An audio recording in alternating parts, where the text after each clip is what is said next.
Hi everyone, my name is Mackenzie Miller and I'm here with my coworker Summer Sherrard. Today we will be presenting about CMU alumni relations and what we do in the world of event planning. CMU has 236,000 alumni across the world, so this is our target audience for all of the events that we offer.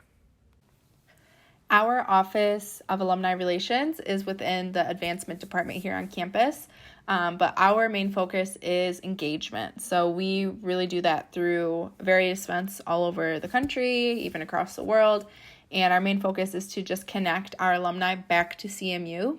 And we like to do that through exclusive experiences. So when we think about that, we think of events that maybe offer like a discounted ticket price, or there's a meet and greet or some kind of backstage tour or something along those lines that they wouldn't be able to do on their own. Those are always really popular. And then networking opportunities as well. So, of course, it's kind of just like the nature of the beast at those events. A lot of people are meeting and connecting back. Everyone has something in common at the fact that they attended CMU. And even if they didn't, one of their loved ones or one of their friends attended CMU. So there's that commonality between all of them. And a big thing we also like to focus on is recognition. So we do this with our Alumni Awards, which is an annual event that we use to recognize our alumni that are doing big things all over the country, which is pretty cool. We host various events throughout the year. So we try to tailor and provide exclusive experiences for all our target audiences. So that's where the social, family, destination, all those different events come into play. The area we are focusing on for you all is socials. So we'll dive into a little bit more of what it takes to plan a social. When planning a social, some things to consider is, one, the location. Is there a CMU draw in that area? Meaning, do we have some CMU alumni that really want to participate in things that we offer? Does the venue have a semi-private space? So this allows for a more exclusive experience and typically tailors it a little bit more to our guests as well. And time of year, we found that people don't really like giving up their weekends, especially in the summer.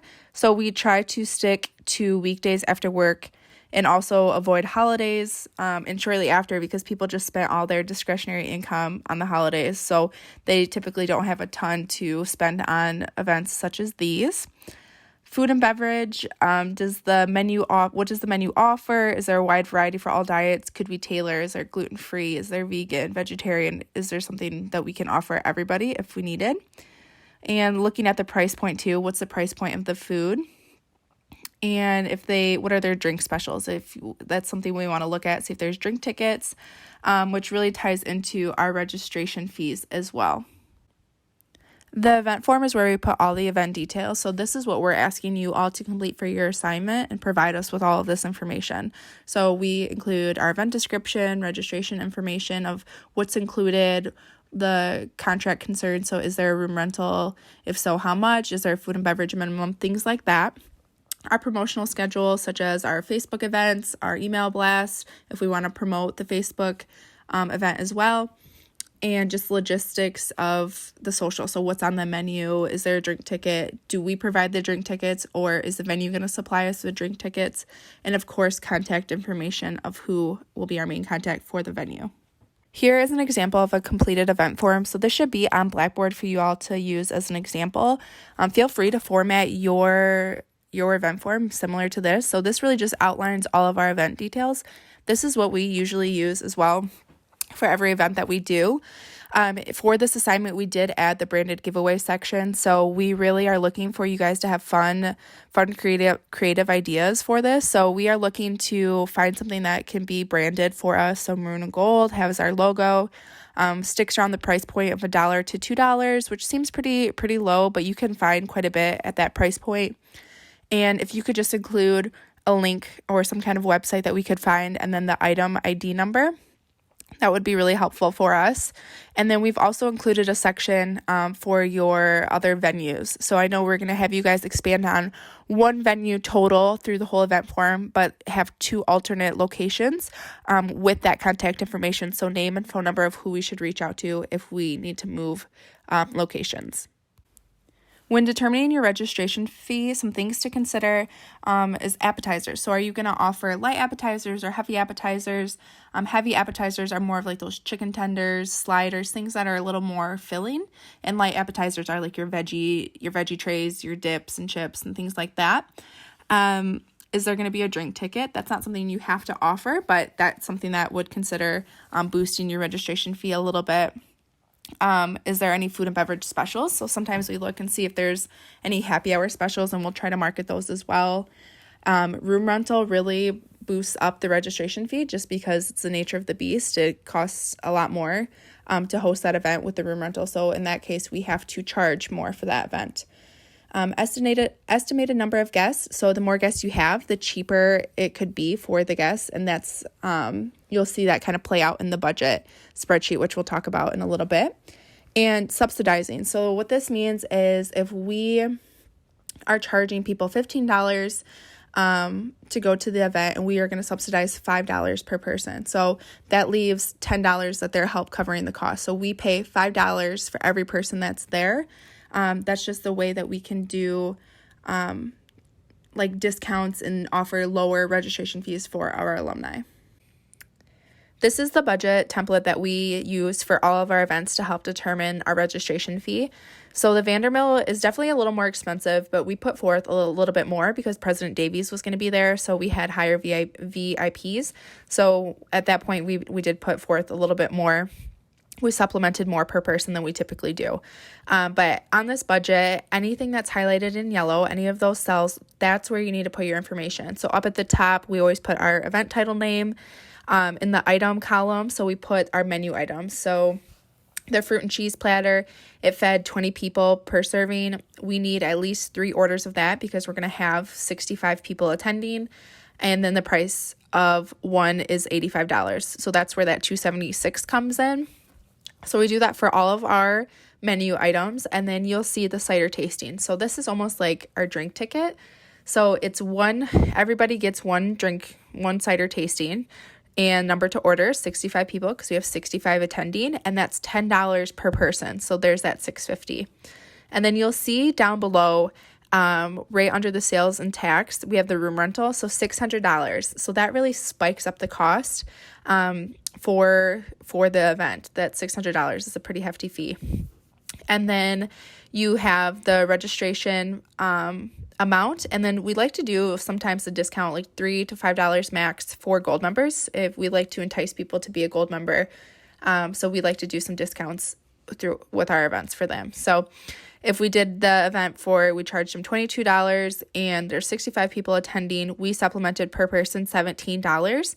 If we had gold members, that's if we have all 65 people be gold members, which that's not accurate, but it would be around $21. So you go ahead and play around in this spreadsheet. It is on Blackboard, and you can kind of play around and see like, okay, well, what happens if I have 50 people attending? How much do we supplement? If we charge this much, how much do we supplement? So definitely play around with it. It's a great tool to use and even take forth as like an example when you are interviewing for jobs. Like, yeah, I figured out a budget for this, and this is how we did it, and this is how it calculated. This is a good piece for you guys all to have, so we wanted to make sure we included that for you all. This is Mackenzie, and I will be walking you through the promotional process for an alumni event. So we start off by creating an event graphic like the one you can see to the left. We like to include an event name, the logo, and of course maroon and gold. We also utilize Facebook and Instagram to promote these events, and the event is always posted on CMISH. And here is another example of the event graphics.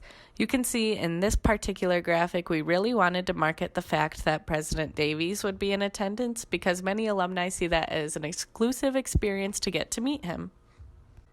Almost all of our alumni events have online registration rather than in-person registration.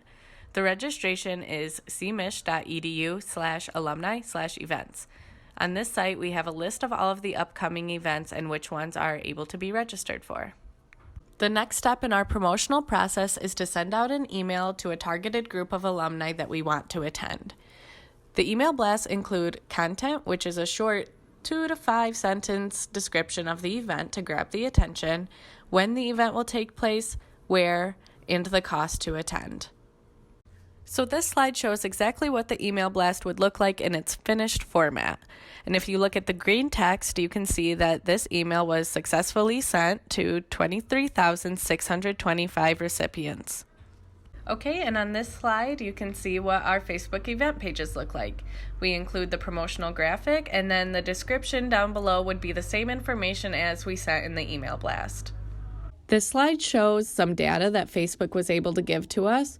It shows that our event page reached Grand Rapids the most, which is a good thing because that was the location of the event, followed by Mount Pleasant, Detroit, then Midland, and then Chicago. And the next page shows the demographics of women and men and their ages. And the overall trend looks like we seem to reach more women than men, and the most popular age group that we reached was 25 to 34. Being that we went to Central ourselves, our team really likes to share the event pages on our personal Facebooks because we are friends with a lot of Central Michigan people and want them to see our stuff as well. So many events also get a promotional item. They're typically CMU branded and pretty inexpensive with about a $5 maximum. The promotional item on this slide is a little more expensive than what we usually do, but some items that we like to use are pop sockets and phone wallets, keychains, lanyards, things like that. And here are some photos of promotional items that we give away at events. So the top right, if you take a look, is a specialty CMU Red Wings hat that we gave away at CMU night at Little Caesars Arena when we went to the Red Wings game. So now we've kind of walked you down that path of what it looks like when we plan our socials. So now we would like you to do the same. So you were assigned your city, and now we're asking that you plan a social sometime between July of 2020 to November of 2020. So see if there's something unique going on in your area during that time frame and kind of play up on that for your social. That could be a unique experience. We're asking that you provide a completed event form for one of the venues, all the details listed like the example that we provided, and then list 2 alternate locations with contact information as well. Think about what unique experience you can provide for our alumni and also outline the menu items. So you can do that as well in the budget portion of it and help you figure out the registration fee, but make sure you're putting the menu items in the event form under the registration details so you know what's included. And contract concerns. So is there a registration fee? Is there a food and beverage minimum? When do we need to have the final count by? Things like that. Payment deadline. That can go all in your event form as well. We're asking that you find a fun and creative branded giveaway. On your assignment handout, it kind of lists things that we already have. So try to think outside the box and get a little creative with that. And a promotional graphic. So on your assignment, I know it says to do a social media post directing people to the registration page. So you can do that, or you can do a Facebook event cover, or you can do both. But if you want to design a Facebook event cover for your event, or just make a fake social media post, directing people to the registration page for your event, that would be awesome. And then, of course, that budget estimate. So we provided the template for you all on Blackboard. That would be the easiest for you guys to use. But once you're in there and you're putting in numbers, you'll kind of see how everything fluctuates. So use that for your registration fee, and that should give you everything you need for this assignment. So I know it can be a little tricky that we're doing this all over the internet, but please feel free to reach out to Mackenzie or I regarding any questions that you have. We are truly here for you guys. So, and you're doing a lot for us. This is a big help. So we really plan to utilize these socials that you guys are planning in the future. We have some development officers that are going to be traveling to various cities that you guys are assigned to. So we would really love to utilize these. So we appreciate you taking the time to go and plan these socials for us. So thank you so much. Thank you so much for listening to our presentation today. Even though we couldn't be there with you in person, we are so happy we were able to find an alternative way to get this information to you. We are so excited to see what you come up with for your project, and please know that you can always reach out to us at our contact information on the screen, and we will gladly answer any questions or comments that you have. We hope that you have a great rest of your semester and fire up chips.